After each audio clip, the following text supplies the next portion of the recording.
Hi, I'm Peggy Seiden. I'm a mother and a library director at Swarthmore College. And now I'm a challenge champion for the challenge for Team ACAC Fitness. I'm also a breast cancer survivor. I was diagnosed in August of 2007. And now it's March of 2012, so almost 5 years.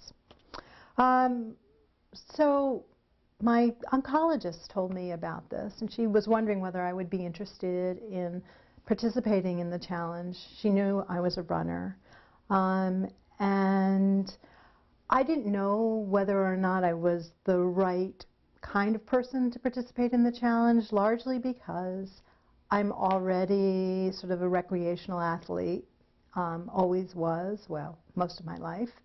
And I thought that this was a program for people who were really not that into fitness.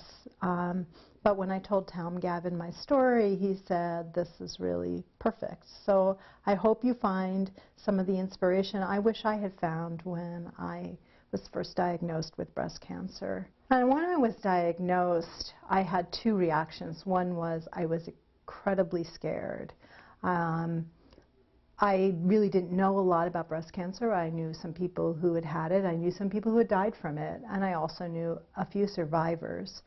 But I really thought that it was a death sentence. And I was just petrified. I was so scared I didn't even want to read about it. I remember my primary care physician saying to me, well, I'm sure, given that you're a librarian, you've done a lot of research already on this, and that wasn't true at all. The other thing that I felt when I was diagnosed was that I did not want to be associated with the disease. I didn't want it to define the rest of my life.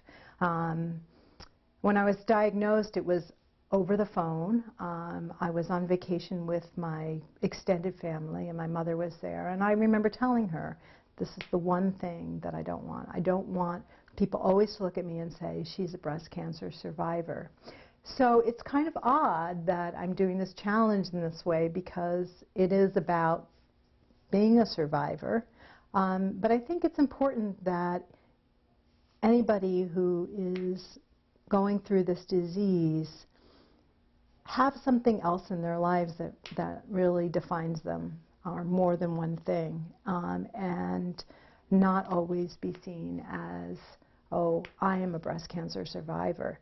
I think people will look at you that way, even if you don't want them to. I can remember getting a lot of phone calls when I was first diagnosed, and I didn't really want to talk to people about it. And even to this day, people that I haven't seen for a little while will come up to me and they'll say, oh, you look great. And I'm thinking, well, what did they expect? They expect me to be at death's door? So it's just something to remember, that you're not this disease. In terms of my goals for this challenge, I'm planning on doing the 60-mile bike ride. I've never done a bike ride of that length.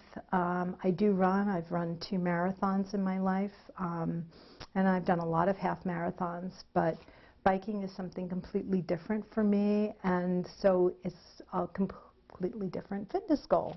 We'll be touching base with you guys again, I guess, over the next few months as I prepare for the June 17th race.